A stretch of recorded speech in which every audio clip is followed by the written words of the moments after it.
ಗೊಂದಲ ಅನ್ನುವಂಥದ್ದು ನೋಡಿ, ಇರೋದೇ 34 14 ಫಿಲಪ್ ಆಗಿತ್ತು. ಇನ್ನು 20 ಮಾಡಬೇಕಾಗಿತ್ತು.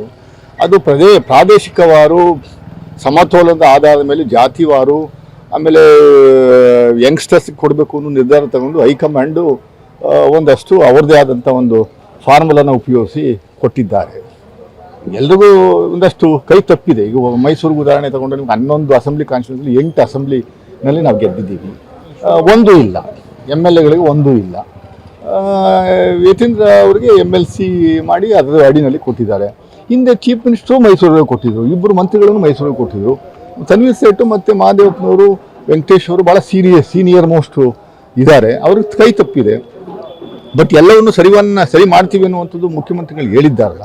ಮುಂದಿನ ದಿನಗಳಲ್ಲಿ ಬರೀ 18-19 ತಿಂಗಳಷ್ಟೇ ಪಕ್ಷದ ಹಿತದೃಷ್ಟಿಯಿಂದ ಎಲ್ರಿಗೂ ಅವಕಾಶ ಕೊಡಬೇಕು ಅನ್ನುವಂಥ ದೃಷ್ಟಿಯಿಂದ ಒಂದು ಮಾಡಿದ್ದಾರೆ. ಯಾವ ರೀತಿ ಎಲ್ಲರೂ ಸಮಾಧಾನವಾಗಿ ಮಾಡುವಂಥದ್ದಕ್ಕೆ ಯಾವ ಫಾರ್ಮುಲಾ ಯೂಸ್ ಮಾಡಬೇಕು ಅನ್ನುವಂಥದ್ದು ದಯಮಾಡಿ ಹೇಳಿ.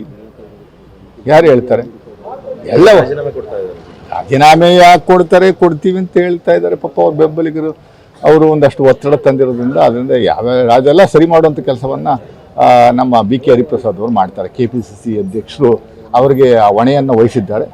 ಅವರು ಎಲ್ಲರನ್ನು ಕರೆದು ಮಾತಾಡಿ ಸಮಾಧಾನ ಮಾಡುವಂಥ ಕೆಲಸವನ್ನು ಮಾಡ್ತೀವಿ. 2 ತಿಂಗಳು ಬೇಕಿತ್ತ ಈ ಸಚಿವ ಸಂಪುಟಕ್ಕೆ ಅನ್ನುವಂಥದ್ದು ಕೆಲವರು 2 ತಿಂಗಳು ನೋಡಿ. ಉದಾಹರಣೆಗೆ ಯಡಿಯೂರಪ್ಪನವ್ರು ಮುಖ್ಯಮಂತ್ರಿ ಆದಾಗ 1.5 ತಿಂಗಳು ಒಬ್ಬರೇ ಇದ್ರಪ್ಪ. ಇಲ್ಲಿ ಅತಿವೃಷ್ಟಿಯಾಗಿ ಜನರು ಸಾಯ್ತಾ ಇರುವಂಥ ಸಂದರ್ಭದಲ್ಲೂ ಕೂಡ ಅವ್ರದ್ದೇ ಆದಂಥ BJP ಕಮಾಂಡು ತಲೆಯನ್ನೇ ಕೆಡಿಸ್ಕೊಳ್ಳಿಲ್ಲ. ಅವಾಗ ಯಾರು ಮಾತಾಡಲಿಲ್ಲ. ಈಗ ನಮ್ಮಲ್ಲಿ 14 ಮಂತ್ರಿಗಳಿದ್ರಲ್ಲ, 2 ತಿಂಗಳು ಯಾರು ಮಂತ್ರಿ ಒಬ್ಬರೇ DK ಶಿವಕುಮಾರ್ ಒಬ್ಬರೇ ಇರಲಿಲ್ವಲ್ಲ. ಈಗ ಎಕ್ಸ್ಟೆನ್ಷನ್ ಮಾಡಿ ಮಾಡುವಂಥ ಕೆಲಸವನ್ನು ಮಾಡಿದ್ವಿ. ನಮ್ಮದೇ ಆದಂಥ ಒಂದಷ್ಟು ಮಾನದಂಡಗಳು ಮತ್ತು ಪಾರ್ಲಿಮೆಂಟ್ ನಡೀತಾ ಇತ್ತು. ನೀಟ್ ಎಕ್ಸಾಮಿನೇಷನ್ ವಿಚಾರದಲ್ಲಿ ರಾಹುಲ್ ಗಾಂಧಿ ಅವರು, ಮಲ್ಲಿಕಾರ್ಜುನ ಖರ್ಗೆ ಅವರು ಭಾಳ ಬ್ಯುಸಿ ಇದ್ದರು 10 ದಿವಸದಿಂದ. ಅದರಿಂದ ಅದು ಮಾಡೋಕ್ಕಾಗಿರಲಿಲ್ಲ. ಈಗ ಮಾಡಿದ್ದಾರೆ ನೋಡಿ. SIR ಸ್ಪೆಷಲ್ ಇಂಟೆನ್ಸಿವ್ ರಿವಿಷನ್ನು ನಾನು ಹಿಂದೆಯಿಂದನೂ ಹೇಳ್ತಾ ಇದ್ದೀನಿ. ರಾಜ್ಯದಲ್ಲಿ ನೆಕ್ಸ್ಟ್ BJP ಟಾರ್ಗೆಟು ಕರ್ನಾಟಕದಲ್ಲಿ ಹುಕ್ಕಾರ್ ಕ್ರೂಕ್ ಕಳ್ಳತನ ಮಾಡಿ ವೋಟನ್ನು ಚೋರಿ ಮಾಡಿ ಎಲೆಕ್ಷನ್ ಗೆಲ್ಲುವಂಥ ಒಂದು ರುಚಿಯನ್ನು ಕಂಡುಬಿಟ್ಟವ್ರು BJPಯವರು. ಇಡೀ ದೇಶದಲ್ಲಿ ಅದೊಂದು 5-6 ರಾಜ್ಯಗಳಲ್ಲಿ ಮಾಡಿ ಸಕ್ಸಸ್ ಆಗಿದ್ದಾರೆ.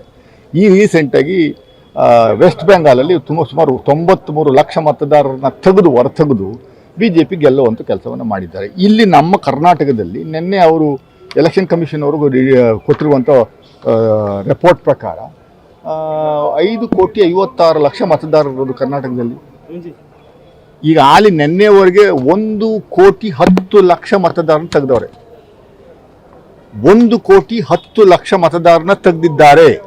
ಯಾವ ಅಡಿನಲ್ಲಿ? ASDDO ಅಂತ ಒಂದು ಹೇಳ್ತಾರೋ. A ಅಂದರೆ ಆಬ್ಸೆಂಟು, S ಅಂದರೆ ಶಿಫ್ಟು, D ಅಂದರೆ ಡಿಲೀಟು, ಇನ್ನೊಂದು D ಅಂದರೆ ಡೆತ್ತು, O ಅಂದರೆ ಅದರ್ಸ್. ಈ ಅದರ್ಸ್ ASDDO ಅಡಿನಲ್ಲಿ 1,10,00,000 ಮತದಾರರು, ಇನ್ನೂ 10-15 ಲಕ್ಷ ಮತದಾರನ ತೆಗೆಯುವಂಥದ್ದು ಇದೆ. 1,25,00,000 ಮತದಾರನ ಹೊರಗಡೆ ಇಟ್ಟು ಇದಾದಮೇಲೆ 4,20,00,000 ಮತದಾರನ ಈಗೇನು ಡಿಜಿಟೈಸ್ ಮಾಡಿದ್ದಾರೆ. ಅದರಲ್ಲೂ ಸುಮಾರು 70 ಲಕ್ಷ ಮತದಾರರನ್ನು ಲಾಜಿಕಲ್ ಡಿಸ್ಕ್ರಿಪಿಯನ್ಸಿಯಲ್ಲಿ ಇಡುತ್ತಾರೆ ಎನ್ನುವಂಥದ್ದು ನಮಗಿರುವಂಥ ಮಾಹಿತಿ. ಏನದು ಲಾಜಿಕಲ್ ಡಿಸ್ಕ್ರಿಪಿಯನ್ಸಿ?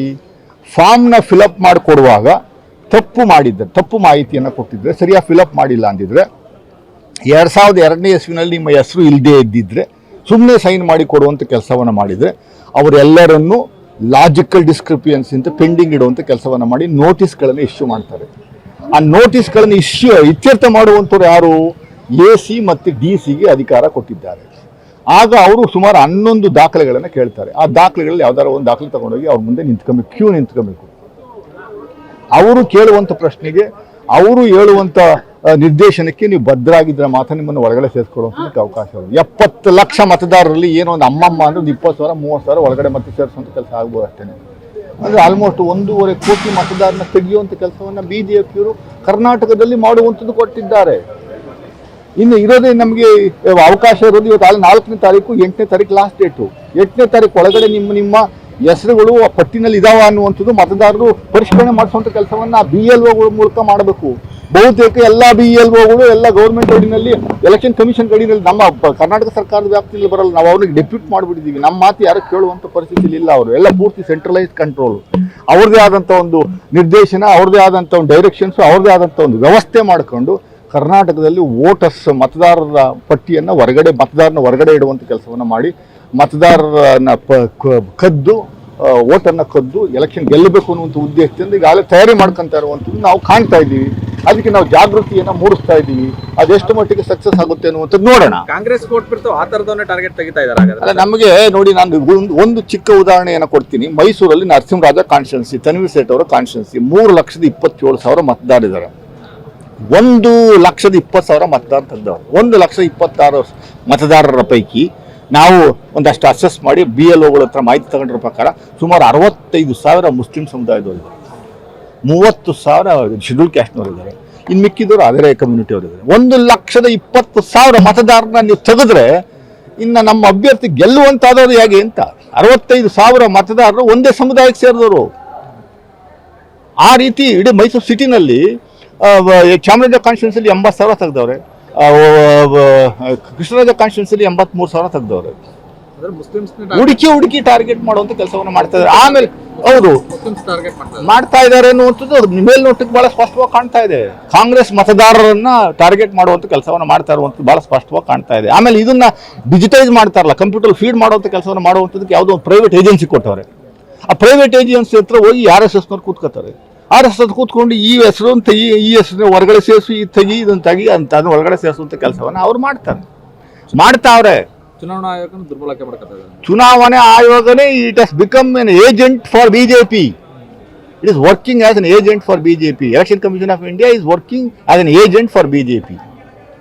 ದುರ್ಬಳಕೆ ಏನು, ಪೂರ್ತಿ ಪ್ರಮಾಣದಲ್ಲಿ ಸಂಪೂರ್ಣ ದುರ್ಬಳಕೆ ಮಾಡಿಕೊಂಡು ದೇಶದ ವ್ಯವಸ್ಥೆನೇ ಬುಡಮೇಲು ಮಾಡುವಂತ ಕೆಲಸವನ್ನು ಮಾಡ್ತಾ ಇದ್ದಾರೆ. ನಾನೀಗ ಇಡೀ ರಾಜ್ಯದಲ್ಲಿ 5,56,00,000 ಮತದಾರರಿದ್ದಾರೆ. 5,56,00,000ದಲ್ಲಿ ಅವರೇ ಕೊಟ್ಟಿರುವಂಥ ಮಾಹಿತಿ ಪ್ರಕಾರ ಇಲ್ಲಿಯವರೆಗೆ ನಿನ್ನೆಯವರೆಗೆ 1,10,00,000 ಮತದಾರರು ತೆಗೆದವರು. 1,10,00,000 ಮತದಾರರು 25% ಹೋಯಿತು, ತೆಗೆದಿದ್ದಾರೆ. ಇನ್ನೂ 5% ತೆಗಿಬಹುದು.